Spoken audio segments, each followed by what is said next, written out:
শুভ সকাল আমার প্রিয় পরিবার, তোমরা সকলে কেমন আছো? আশা করছি যে যেখান থেকে এই ব্লগটি দেখছো সকলে ভালো আছো। তোমাদের আশীর্বাদ ও ভালোবাসার সাথে নিয়ে আজকের ব্লগটি শুরু করেছি। আজকে হলো বুধবার, এখন বাজে ঘড়ির কাঁটায় ঠিক সকাল ওই 8টা মতো। তো এরই মাঝে সকালের সমস্ত কাজকর্মগুলো আজকে হয়ে গেছে জানো তো। তো কাজকর্ম শেষ হতে না হতে টোটোকে স্কুলে পাঠানো তাড়াহুড়া লেগে যায়। আর স্কুল বলতে ও এখনও অবধি সেরকমভাবে স্কুলে ভর্তি করানো হয়নি, তবে ওই যে অঙ্গনারী স্কুলগুলো থাকে না, সেই স্কুলেই কিন্তু ওকে পাঠায়। তো ওকে স্কুলে এরই মধ্যে পাঠিয়ে দিয়েছি রেডি করে। তবে কি কাণ্ড ঘটেছে জানো আজকে আজকে না টোটো স্কুলে কিছুতেই যেতে চাইছে না। আমি তো ভাবি ও মা, ছেলেটা আমার প্রত্যেক দিন যখন স্কুলে যেতে চায় এত আনন্দ উল্লাস ওর মধ্যে ফুটে ওঠে, আজকে কেন তার বিপরীত। তবে ওর কাছে বারবার ঘ্যানর ঘ্যানর করায় শুনতে পাই, ও বলে যে আজ স্কুলে যেতে ইচ্ছে হচ্ছে না, কারণ কি দিদিমণি কাল ওকে একটু বকা দিয়েছে, সেই জন্য ও স্কুলে যাবে না। আর গেলে পরেও ওর আবদার হলো নয় ওর বাবা নয় আমাকে স্কুলে যেতে হবে। সে না হয় বুঝিয়ে বাজিয়ে পাঠানো হলো, তবে স্কুলে যাওয়ার পর একটা কেলেঙ্কারি ঘটে যায়। স্কুলে যাওয়ার পর ও বলে কিছুতেই স্কুলের ভেতরে রুমে ঢুকবে না, ওই বাইরে বারান্দাটি আছে ওইখানেই চুপ করে বই বের করে বসে আছে। সে তোর বাবা মাথায় ঘাম ঝরছে, আমাকে আবার ভিডিও কল করে দেখায়। তো দেখেও আমিও হতবাক, এসে এসে পেট ফুলে যাচ্ছে দুজনেরই। তবে বলে নাকি লাস্টে দিদিমণি ভালো করে বুঝিয়ে টুঝিয়ে ঘরে নিয়ে গিয়ে পড়িয়েছে। এতে শান্তি পেলাম যেন শুনেও, যে ছেলেটাকে স্কুলে পাঠাচ্ছি, বেশ নেশা ছিল স্কুলে যাওয়ার, তবে এখন আবার কি হয়ে গেল। তো যাই হোক, স্কুলে আজ পড়েছে। আর তোমাদের সঙ্গে গল্প করতে করতে দেখো এদিকে আমার কতগুলো কাজ সারা হয়ে গেল। কতগুলো বলতে ঘরের ভেতরকারই কাজ, বাইরের তো কোনো কাজ নয়, এখন করছি। তো ওই দেখো ওই দিক দিয়ে আমি কিন্তু সুন্দর করে বিছানাটা গুছিয়ে জানলাটা খুলে দিলাম, যাতে করে বাইরের আলো বাতাস রোদ্দুরগুলো একটু ঢুকতে পারে। আর এই দেখো সকালে বেশ কটা কাচাকুচি করেছি, সেগুলোকেও এইদিকে মেলে দিয়েছি। আর ওইদিকে দেখছো একটা নিম গাছের ডাল ঝুলছে, এই ডালটা ডোডোর বাবা একদিন নিম পাতা পাড়তে গিয়ে ভেঙে ফেলেছে। তবে এখন আবার ডালটা ভাঙাতে ভালো হয়েছে, কেন জানো তো, আমাদের এইখানে এই চৈত্র মাসের প্রথম থেকেই ওই শেষ পর্যন্ত আমাদের বাড়িটির সামনে একদম নীল ঠাকুর আছে। নীল ঠাকুর বলতে ওই যে শিব ঠাকুরের আরেক রূপ, তাকে তো আমরা এক একজন এক এক নামে চিনি। তো এখানে নীল ঠাকুরের মূর্তিটা আছে। তো এখানে পাড়ার ছেলেই বলো আর আশেপাশের বাচ্চা কাচ্চা বড় ছেলেরাই সন্ন্যাস নেয়। তবে এখন প্রথম থেকেই সন্ন্যাস নিচ্ছে দুটি ছেলে, তবে শেষের দিনে ওই হয়ে যায় তোমার খান 20-10 হবে। তো এখন দেখছি দুটি ছেলে সন্ন্যাস নিয়েছে, ওরাই এখানে ভগবানের পুজো দেয়, তারপর তোমার যা যা নিয়ম থাকে সেগুলো করে।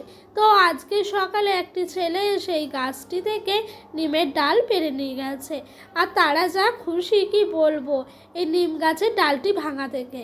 বলছে ও মা, এখানে নিম গাছের ডালটি ভেঙে পড়ে আছে। আমি জানি এখন সেরকমভাবে নিম গাছের ডাল পাওয়াই যাচ্ছে না, কারণ চারিদিকে সবাই সন্ন্যাস হয়েছে, সকাল হলেই সবাই ব্রাশ করছে। তো ও ওই ডালটি দেখে ভীষণ খুশি হয়, তো নিয়ে গেল। আর এই দেখো এদিকে আমি এরই পরে বসে পড়েছি গাছ থেকে একদম তরতাজা টাটকা এঁচড় পেড়ে কাটতে। তবে এঁচড় কাটতে অনেকের কাছে কঠিন, আবার যারা পারে তাদের কাছে ভীষণ সহজ। এঁচড়টা কেটে ছাড়িয়ে একেবারে সিদ্ধ করতে রেখে দিয়েছি, কেন জানো তো, তাহলে কাজটা দুপুরে একটু এগিয়ে থাকে। আর এইদিকে সকালে একবার ভাত হয়েছিল, এই দুপুরের রান্নার প্রস্তুতি চলছে। আজকে সেরকমভাবে কিছুই রান্না হবে না, তবে আজকে আবার যে রান্নাগুলি হবে সেগুলো আবার সকলের পছন্দের। এই দেখো না এঁচড় রান্নাটি, এটি আবার আমার খুব পছন্দ হয়। আর এঁচড়ের সাইজগুলো দেখেছি একটু বড় বড় রেখেছি, দেখলে কি সুন্দরভাবে এঁচড়টা সিদ্ধ হয়ে গেছে। 5টা থেকে 6টা সিটি দিয়েছি জানো, তারপরে প্রেশার কুকারটা একদম বন্ধ করে রেখে দিয়েছিলাম। এই যে এখন খুললাম ওই আধা ঘন্টা পর, এখন দেখি পুরো সিদ্ধ হয়ে গেছে এঁচড়ের ভিতরটা, বেশ ভাল লাগলো। আর এঁচড়গুলো এখন আমি এই হাতা দিয়ে ছেঁকে ছেঁকে তুলে নিচ্ছি।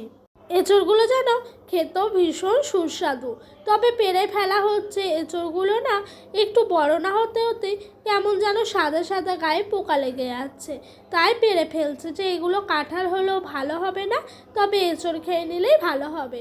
তবে এবার এঁচড়টা একটু বেশিই খাচ্ছি, অন্যান্য পাত্রে এঁচড় পাড়াই হয় না, কাঁঠাল হবে, কাঁঠাল খাবে সকলে সেই আশা করে। যাই হোক, তোমাদের সঙ্গে গল্প করতে করতে এঁচড়গুলো আমার জল ছাঁকা করে নেওয়া হয়ে গেল। এরপরে একবারে রান্না বসিয়ে দেবো। জানো তো, মেয়েরা শ্বশুরবাড়ি আসে, আসার পর শ্বশুরবাড়িটাকে যদি একটু মানিয়ে গুছিয়ে না নিতে পারে, তাহলে দেখবে তখন সেই মেয়েটিকে নিয়ে কত কথাই না বলা হয়। এই মেয়ে সংসার করার যোগ্য নয়, এ মেয়ে সংসার করবে না, সংসার না করার জন্যই এসছে। তবে যদি আবার সবার মুখে মুখে সঠিক উত্তরটাও দিতে শিখে যায়, তখন আবার কত কথাই না মেয়েরা শোনে যে এই মেয়ে আগুন লাগাতেই শ্বশুরবাড়িতে এসছে, সংসার করতে আসেনি। বাবা মায়ের শিক্ষা নেয়, শিক্ষা কম ছিল বলে এরকম অসভ্য মেয়ে তৈরি হয়েছে। এটা আমার কথা না গো, এটা তোমার কথাও না, এটা ঘরে ঘরে বেশিরভাগ মেয়েদেরই এরকম কাহিনী আজকাল হচ্ছে।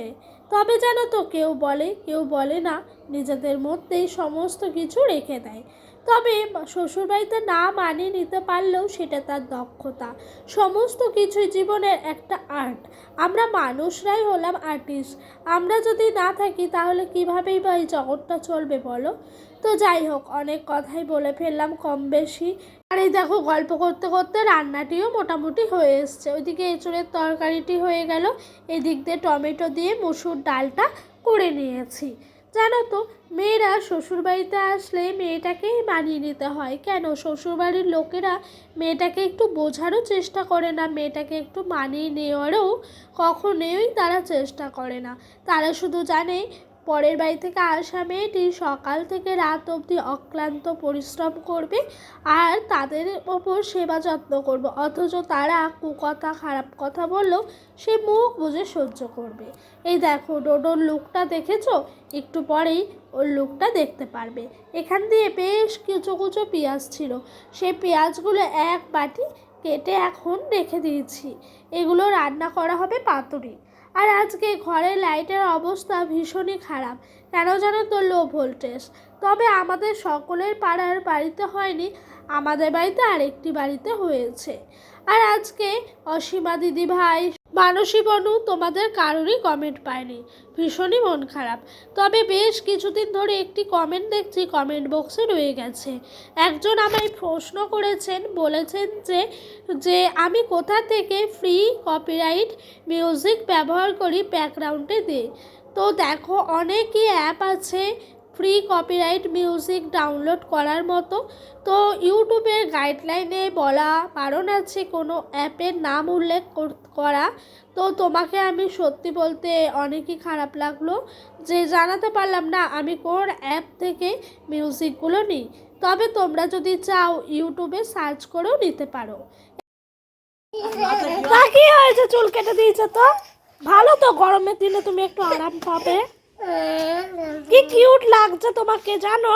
ডোডোর বাড়ি এসে বায়না দেখেছো, ওর মাথা কেন ন্যাড়া করে দিয়েছে, ওর মাথায় কেন চুল নেই। ছেলেটি আমার 3 বছর পুরো পূর্ণ হলো এই ফেব্রুয়ারি মাসে, 3 বছর 1 মাস পূর্ণ এখনো অবধি হয়নি। তাই দেখো ছেলেটির মধ্যে কত রকম ফিলিংস কাজ করে।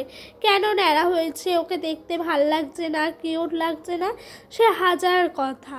যাই হোক, এবার তাও বা ধরে বেঁধে ন্যাড়া করানো হলো, সামনের বার থেকে তো হয়তো যাবেই না সেলুনে। এই দেখো, এখন বেশ খেলায় মেতেছে, বায়না ঝোঁক সমস্ত কিছুই মিটে গেছে। আর এখন একটি খেলা শিখেছে অ্যাক্সিডেন্ট, ওর পাপার সাথে অ্যাক্সিডেন্ট করছে। কাজের থেকে এলো ডোডোর বাবা, দুজন মিলে খেতে বসেছি আমরা। তো এই দেখো, এদিকে নিয়েছি মসুর ডাল টমেটো দিয়ে, আর তার সাথে এঁচড়ের তরকারি আর তার সাথে ছিল ওই যে কুচো পেঁয়াজগুলো কাটা সেগুলোর পাতুরি। আজকে এগুলোই ছিল দুপুরের খাওয়া দাওয়ার মেনুতে, তবে রাতেও এগুলোই হবে। তো বন্ধুরা চলো আজকের মতো এখানেই বিদায় নিচ্ছি। তোমরা পুরনো নতুন সকল বন্ধুকেই বলছি আমার পাশে থেকেও, তোমাদের ভালোবাসা সাপোর্ট আমার একান্ত প্রয়োজন। সকলে ভালো থাকবে, সুস্থ থাকবে, নিজেদের শরীরের খেয়াল রাখবে। দেখা হবে নতুন একটা দিনের সাথে, আবারও নতুন একটা ব্লগের সাথে। বাই।